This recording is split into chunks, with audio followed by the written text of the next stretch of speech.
ആഴങ്ങൾ ചെയ്യുന്തോറും ഓക്സിജൻ്റെ അളവ് കുറയുമെന്ന് നമ്മൾ പഠിച്ചിട്ടുണ്ട്. അതൊരിക്കലും മനുഷ്യൻ്റെ ഗുണമല്ലെന്നും നമ്മൾ പഠിച്ചിട്ടുണ്ട്. പക്ഷേ ഓക്സിജൻ്റെ അളവിനെക്കുറിച്ചുള്ളൊരു പുതിയ കണ്ടുപിടുത്തത്തെക്കുറിച്ചാണ് നമുക്ക് പറയാനുള്ളത്.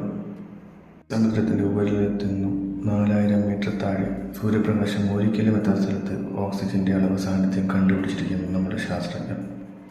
എന്ന് പേരിട്ടിരുന്ന ഈ പ്രതിഭാസം ജീവജാലങ്ങളില്ലാ സ്ഥലത്തു നിന്ന് ആദ്യമായിട്ടാണ് ഓക്സിജൻ പുറത്തു വരുന്നതെന്നാണ് ഗവേഷകർ കണ്ടുപിടിച്ചിരിക്കുന്നത്.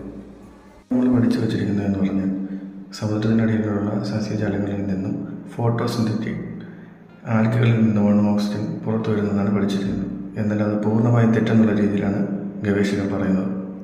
എന്നാൽ നേച്ചർ ജിയോ സയൻസ് പ്രസിദ്ധീകരിച്ച പുതിയ ഗവേഷണ റിപ്പോർട്ടിൽ നിന്നും ഓക്സിജൻ പൂർണ്ണ യൂണിറ്റിൽ വികസിച്ചിരിക്കാമെന്ന് ഇപ്പോൾ റിപ്പോർട്ടുകൾ പറയുന്നു.